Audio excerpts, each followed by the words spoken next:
Hello everyone and welcome back to Planet Player Entertainment. My name is Chris, and in case you don't know, I review movies and I rank them on a scale of 0 to 100 in increments of 5. Today, we are going to be talking about a movie that I absolutely love. Once Upon a Time in Hollywood. So, Once Upon a Time in Hollywood came out in 2019, and it stars Leonardo DiCaprio, Brad Pitt, Margot Robbie, Al Pacino, Margaret Qualley, and Emile Hirsch. It was directed by Quentin Tarantino. It was produced by Jeffrey Chan, Georgia Constandas, and Dong Yu. This movie tells the story of an actor from the golden age of Hollywood who did like a lot of spaghetti western kind of things, and he's noticing that the Hollywood is moving into the next era. We are moving into the 70s. This movie takes place throughout the year of 1969, and we're moving into the era of the Spielbergs and the Lucases and stuff like that. We're moving out of the golden age of Hollywood. And so he doesn't really know where he fits in anymore, and he's trying desperately to cling on to his career. All the while, his stunt double, played by Brad Pitt, has his own stuff going on the side. It's a Tarantino movie, so there's quite a bit going on, but that's the general gist of it. Now, if you can believe it, this was the first Quentin Tarantino movie I saw. It was. I know. This was my introduction to Quentin Tarantino, and I gotta say, it's a pretty good one. If you have a friend who you want to introduce to Tarantino, but they've never seen a Tarantino movie, this is a good one to ease them into, because it feels the least Tarantino-y, in my opinion, and I think that's why I like it the best, because this is my favorite Tarantino movie, which I know is an extremely unpopular opinion. But I can never really get into Tarantino's style of filmmaking, but this one to me just doesn't have his exact vibe to it, and I think that's what attracted me most to it. Because I'm just not the biggest fan of his style of filmmaking. But I took a date to go see this movie, and it was not a good date. So I have a kind of a funny attachment to this movie. But this was a great movie. It was a weird 3-week period. I did not like this at all. But one of the good things that happened during those 3 weeks, a very few good things happened during those 3 weeks, was that I saw this movie, and it was great. Quentin Tarantino is such an influential filmmaker. Like, we all know who he is. We all know he has a foot fetish and that he shows them a lot in his movies, and he shows them a lot in this movie. But he's one of the all-time greats. I respect him even though I'm not in love with his filmmaking. But let's just get into why I like this movie so much. So first thing is that the cinematography is gorgeous.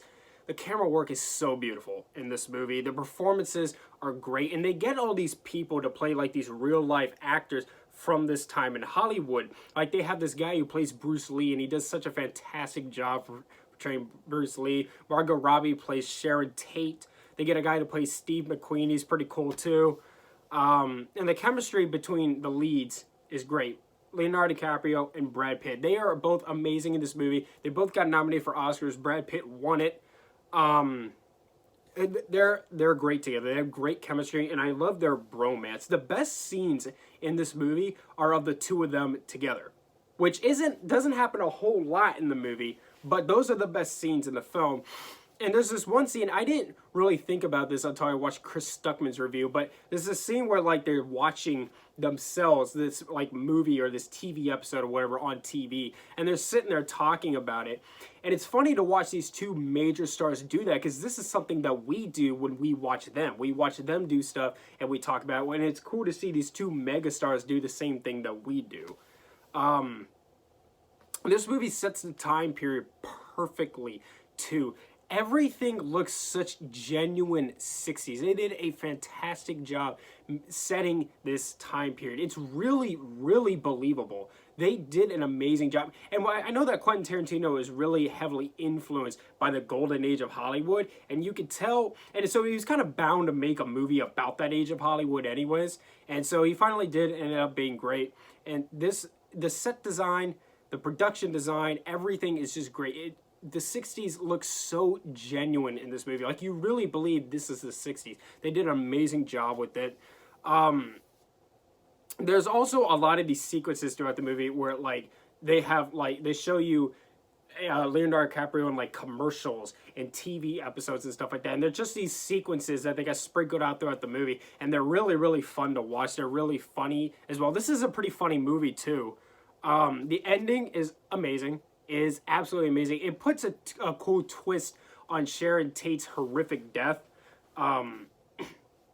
And I love it. It is insane. I just got finished rewatching this movie with my friends, and we were all dying laughing. It's one of my favorite movie endings. I love the ending of this movie.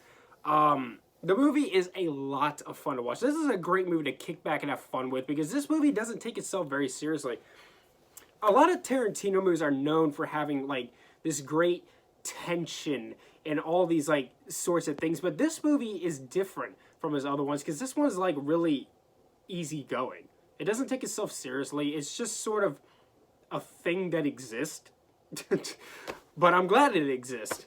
My only con with the movie would really be that at some point in the movie, Margot Robbie goes to the movie theater to watch her own movie, and when she's watching it, it's actually Sharon Tate in one of her old movies. And the first time I saw this movie, I didn't even realize that that was supposed to be her, because it's kind of off-putting how they put the real Sharon Tate, Margot Robbie watching the real Sharon Tate in a movie theater. It's really off-putting because, again, I didn't even know that was actually the real Sharon Tate, so I was really confused as to what she was watching. That whole scene really confused me until after I saw the movie. I was like, oh, okay. So it is kind of off-putting that they did that. But I really don't have much of an issue with this movie. This is a great movie. It is a lot of fun. I think it's incredibly underrated. I think people might grow to appreciate this movie more over time, because I don't think it gets quite enough love. I hear a lot of people say it's boring, it takes too long to get started, and I'm like, no, it never really starts. That's just kind of the thing with this. Like, a lot of people, I think, don't get this movie. And that's fine, but I get this movie, and I love it a lot. And I'm going to give Once Upon a Time in Hollywood a 95.